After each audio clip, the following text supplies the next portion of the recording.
खाली दिलबाग ही कुछ नहीं कर सकता। राइट। मेरा कहने का ये मतलब है, पहले एक अपना जो घोड़ी है मेन, जो जमीन है जिस पे बीज डालना है, बिल्कुल, वो जमीन भी फर्टिलाइज होनी चाहिए। राइट। वो घोड़ी को देखना चाहिए भी कौन सी लाइन से क्या उसमें कमी है, प्लस पॉइंट स्टेलियन क्या देगा। इट डजंट मीन कि you are making artificial semen and you are blowing to the country, वो भी नहीं चाहिए। मैंने क्यों नहीं यूज किया, क्योंकि इसका मिस यूज बहुत होगा। अच्छा, सर हमारे साथ में है और जानते हैं सर का परिचय एक बार। वैसे जो पुराने हौसलेवर है वो सभी सर को जानते हैं, लेकिन जो नए व्यूअर्स हमारे साथ जुड़ रहे हैं महाराष्ट्र, पंजाब या दिल्ली से, उनके लिए एक बार सर का परिचय लेते हैं। नमस्कार सर। नमस्कार। नमस्कार सर, कैसे हो? बस बढ़िया सर, आपका आशीर्वाद है। बस बढ़िया। तो एक बार हमारी ऑडियंस के लिए आप अपना परिचय दीजिए सर। बिल्कुल, मेरा नाम सनी गिल है जी। सनी स्टड फार्म जो मोगा पंजाब में है, यहाँ से है। और दिलबाग जो फेमस घोड़ा है जी, जो आलिशान का बेटा है, और उसके बाद देवराज है जो दिलबाग उसका फादर है जी जी, और एक विश्वनाथ है जो राज तिलक का अलग लाइन का जो घोड़ा है। तो 3 घोड़े, 15-20 घोड़ियां, 15-20 घोड़े, तो काफी जनरेशन बाय जनरेशन से घोड़े रख रहे हैं। बिल्कुल बिल्कुल। तो सर दिलबाग जो घोड़ा है उसके बारे में अगर बात करें तो वो कहाँ ब्रीड हुआ है और कितने वक्त से आपके पास है? दिलबाग मेरे पास 8-9 साल से रखा, उसकी सेवा कर रहे हैं। जी जी जी। ये हमारे गजुबन पुसाना गजेंद्र जी, जो कहने का मतलब मारवाड़ी की सबसे बड़ी देन और अन्नदाता हम मानते हैं, और हमारे गुरु जी जी, उन्होंने बड़ा विश्वास कर बड़ा प्यार कर ये घोड़ा दिया था जी जी। तो हम उसको कहने का मतलब जब से उन्होंने विश्वास किया तब से हम लेकर उसकी जितनी सेवा कर सकते उतनी कम है। पिछले साल में, इससे पिछले साल जो जोधपुर हुआ था जी जी, उसमें लिविंग लेजेंड का अवार्ड मिला था। लिविंग लेजेंड का अवार्ड महाराजा गज सिंह जी ने दिया था जी जी। बड़ी इज्जत और बड़ा पूरा प्यार उन्होंने देकर उस घोड़े को 3 दिन उधर रखा हमने। बहुत प्यार मिला, बड़ा उनका धन्यवाद करते हैं। अभी ऐसे उन्होंने घोड़ा जो दिया जी जी, और इतनी खुशी हुई गजेंद्र जी को जी जी, जो घोड़ा देखकर भी ऐसे घोड़ा उन्होंने मेंटेन करके रखा। जो उनका घोड़ों के प्रति, मारवाड़ी घोड़ों के प्रति जो उनकी देन है, जो देन है, आज आप खड़े हो इधर देखो कितनी बड़ी उनकी देन है। बिल्कुल बिल्कुल। मारवाड़ी कहाँ से कहाँ, मारवाड़ी सोसाइटी ने कहाँ भेज दिया घोड़े को। बिल्कुल सही बात। तो ये अभी ऐसा जो हमारा जो पंजाब का जितना घोड़ा वर्ल्ड है, कितने ये जो आज मेले देख रहे हो, तो वहाँ से दे नहीं। बिल्कुल सही बात है सर। तो अभी दिलबाग का स्टड सर्विसेज ओपन है सर? स्टड सर्विस इस बार सीबन भी उनके यूज कर लेंगे। ओके, तो फिर आप इंफॉर्मेशन करके। सर आप कितने टाइम से घोड़ों में जुड़े हुए हैं? अगर बात करें आपकी, तो कितने टाइम से आप इस फील्ड में, मारवाड़ी में या हॉर्स लाइन में? आप मारवाड़ी में कहने का मतलब जनरेशन बाय जनरेशन है। हाँ। मेरे great grandfather he was a British time, he was a general at time. ठीक है। Colonel Bhagwant Singh Gill my grandfather. और उसके बाद मेरे फादर, उन्होंने घोड़ों में, वो तो 61 कैवली में थे। ठीक है।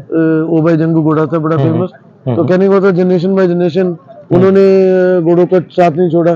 फिर मैं आगे आई स्टार्टेड विद मारवाड़ी, तो फिर चलते ही रहा। तो अभी बेसिकली अपना ब्रीडिंग का काम है? ब्रीडिंग का काम। तो सर ब्रीडिंग में जैसे एक आम आदमी क्या करता है कि जनरली मेरे पास एक घोड़ा है तो मेरी सारी घोड़ियां उसी पे क्रॉस होगी। बिल्कुल। आप ब्रीडिंग में क्या कुछ खास करते हैं कि जैसे आपके पास 3-4 बड़े सांड घोड़े हैं, किस हिसाब से चूज करते हैं कि किस घोड़े पे? बिल्कुल, बहुत अच्छा क्वेश्चन किया।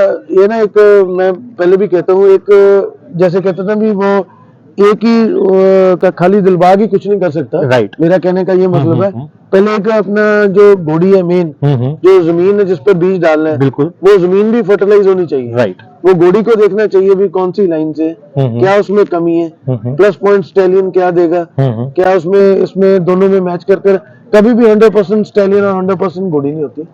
दोनों का मैच होकर ही कुछ प्लस पॉइंट होता है। राइट। मेन उसका लाइनेजेस जो है वो काउंट करता है, उसको कैसे ब्रीड करना है, उसमें क्या कमी है और घोड़े में क्या प्लस पॉइंट है। जनरली क्या होता है सर कि अब जैसे सपोज दिलबाग घोड़ा किसी मेरे जैसे अनाड़ी आदमी के पास हो और नाम है इतना, तो हर किसी घोड़ी पे मतलब उसका बच्चा लेके, क्योंकि अभी नाम चल रहा है या काला काटा है या जो भी प्रभात है, तो इतने बच्चे अगर आप, क्योंकि फिर प्रोड्यूस करोगे तो फिर सारे बच्चे वैसे बनेंगे, सारे बच्चे, तो उस घोड़े का भी नाम थोड़ा नाम खराब होता है ना जी जी। तो इसलिए मैं कहता हूँ नाम तो चलो खराब होना, जो घोड़े की पोटेंशियल है जी। देखो इतना यूज कर घोड़े को खराब करना, ऐसे घोड़ों को सबको चांस मिलना चाहिए। बिल्कुल सही बात है। सबके पास वो ब्रीडर जो जेन्युइन काम कर रहे हैं, जो ब्रीड के ऊपर पूरी मेहनत कर रहे हैं, उनको मिलना चाहिए। तो यही अभी ऐसे घोड़े मैंने कहता हूँ गॉड गिफ्टेड है। काला कांटा हो गया, दिलबाग, देवराज, ये तो कहने को भाई ग्रेस ऑफ गॉड ही मिलते हैं। बिल्कुल सही बात, इनकी सेवा घोड़ा करने तो की आपको ऐसा घोड़ा आपको भाग्य से मिलेगा, भाग्य से मिलते हैं। एक और मेरा क्वेश्चन था, as far as you are a very पुराने आप ब्रीडर हैं, जो स्पर्म इंसीनेशन की जो बात हो रही है आजकल के, ये कहाँ तक सही है? बिकॉज क्योंकि अच्छे घोड़ों का स्पर्म आजकल आप स्टोर कर सकते हैं आगे की ब्रीड को अच्छा रखने के लिए, ठीक है, तो उसमें मतलब किस तरीके से क्या क्या काम हो रहा है, थोड़ा उसके बारे उसमें में ऐसे बताइए। है ना, भी बहुत देर हो गया मैंने क्यों नहीं यूज किया, क्योंकि इसका मिस यूज बहुत होगा। अच्छा, देखो, जो बाय नेचर चीज है वो नेचर ही है। ये भी जितनी बात बाय है। नेचर में ब्रीड होनी चाहिए उतनी ब्रीड ही होनी चाहिए। दैट डजंट मीन कि you are making artificial semen and you are blowing to the country, वो भी नहीं चाहिए। राइट, सीमेन बनाने का एक मेरा तो ये आइडिया है कि उसको प्रिजर्व करके रख ले। कल को कभी भी घोड़ा खुदा ना खास्ता कुछ हो Right. या कोई प्रॉब्लम आए, Right. ब्रीडिंग में आ जाए या कुछ आ जाए या उसको कम करना है, तो वी कैन यूज आर्टिफिशियल सीमेन। हाँ, तो ये होता है purpose, that's not a purpose की लाइक जैसे आप काउस उसको में फैक्ट्री की डेयरी तरह में यूज जाते करें, हैं, हाँ, काउस में उसको आप buffaloes फैक्ट्री की तरह यूज use करो। उस तरीके से कई लोग अभी उस तरफ उनका ध्यान जा रहा है कि अच्छा नर घोड़ा है तो जिस तरह से बुल्स का सीमेन आप लोग स्टोर कर सकते हैं, उसके बाद उसके शॉर्ट्स बना देते हैं, बिल्कुल। ठीक है, उसी तरह से घोड़ों में भी जाना चाहिए।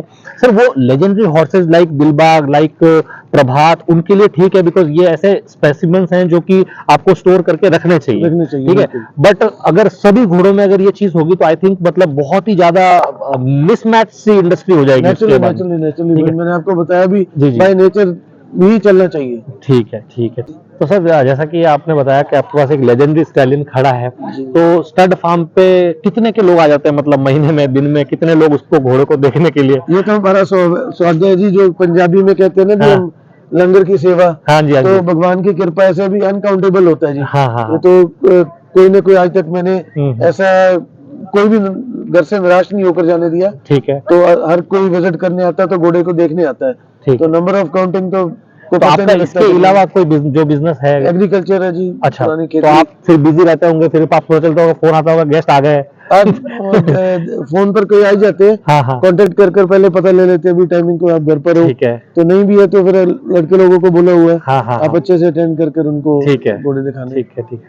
तो अगर अभी अगर कोई बंदा अगर घोड़ी, अब मेरे को मेरी घोड़ी कवर करवानी है और मैं माइंडसेट बना के आया हूँ कि मुझे दिलबाग के साथ कवर करवानी है, बिल्कुल। बट अगर आपको लगता है कि वो अच्छा मैच नहीं है तो आप उनको गाइड करते हैं, या मतलब अगर फीस दे रहा तो? गाइड करते हैं, प्रॉपर बताते हैं हाँ, हाँ, हाँ। ये आपकी घोड़ी है जो ये इस स्टाइलिंग के साथ बेटर होगी, और ऐसा कोई दिक्कत नहीं आती। लोग समझते भी है, मानते भी बात भी, अगर आप एक्सपीरियंस के साथ बता रहे हो तो बेटर आएगा। तो हम तो ये कहते हैं भी, अगर और ऑप्शन यूज कर लो उसके बाद दिलबाग को यूज कर लेना। 3-4 जो आपके बच्चे आए हैं उसके बाद अगर वही मेयर बेटर प्रोड्यूस कर रही है तो इट मींस हाँ, तो फिर वो प्रूवन स्टाइलिन है ही है, फिर ही पता लगता है, फिर ही पता चलता है। बिल्कुल। सर ये मुक्तसर मेले में इस वक्त हम लोग हैं, श्री मुक्तसर साहिब में, कैसा लग रहा है मेले का माहौल? आप तो खैर, हम तो पहली बार आए हैं इस मेले में, और आप तो खैर पुराने हैं यहाँ पे, तो आप बताइए और सालों के बनिस्बत अभी क्या माहौल है, कैसा क्या मेले का review है? मेले को 4 चंद लगे जब ये शो होने लगे साथ में। ठीक है, कितने पहले सालों से हो रहे सर?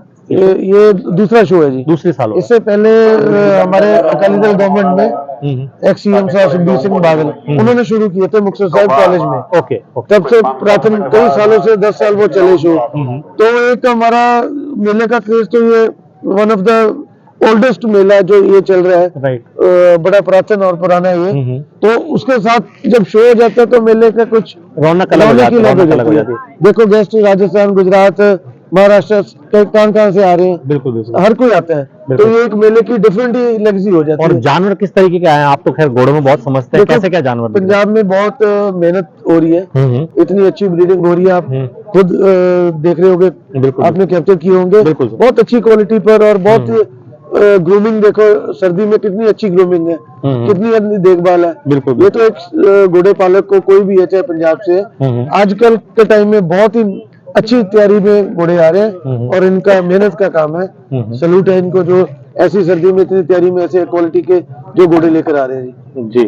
तो सर अभी पंजाब में नुकरों का भी बहुत क्रेज है, आप जानते हैं, तो नुकरे आपका भी इंटरेस्ट है सर नुकरों में? नुकरे है अपने पास? बिल्कुल है, मेरे पास अभी नुकरा तो कोई नहीं है। हाँ। पर नुकरे से हम 3-3, 4-4 स्टैलियन, 20-20 घोड़ियां नुकरे में से भी निकले हुए हैं। तो नुकरा हमारा ब्रीड है, हमने नुकरे को फाइंड आउट किया, तो Find out नुकरा किया। बहुत अच्छी क्वालिटी पर आ गया। आप देखो कितने बिल्कुल बिल्कुल सर, पंजाब चैलेंज कर रहे हैं। पंजाब बेल्ट के अगर कोई नुकरे का शौकीन है तो पंजाब बेल्ट से ही लेता है, पंजाब, हनुमानगढ़, गंगानगर, बिल्कुल ये बिल्कुल। हब है। बहुत अच्छे घोड़ों में ब्रीडिंग में सुधार किया, हाँ हाँ, और आने वाले टाइम में बेटर ही होता जाएगा ये। बिल्कुल बिल्कुल sir. Thank you so much sir हमसे बात करने के लिए। और एक बार आप अपना परिचय एक बार फिर से दीजिए हमारे ऑडियंस के लिए। सभी दिन बोल रहे रंगला प्लेटफॉर्म पे, हाँ हाँ, मैं दिलबाग और देवराज विश्वनाथ 3 घोड़े, ठीक है। तो जिला मोगा, कभी भी आओ पधारो, मोस्ट वेलकम आप। Thank you so much sir हमसे Thank you, बात thank करने you. के लिए। Thank you. गाइस ये है गिल साहब, और हमसे बात करने के लिए बहुत शुक्रिया सर। हम उम्मीद Thank you, करेंगे thank you, कि thank you. आपके पास जो घोड़ा है वो बहुत उसको लंबी उम्र मिले, और Thank you, अगर वक्त मिला कभी तो जरूर उसके दर्शन करने के लिए आएंगे। Any time thank you so much.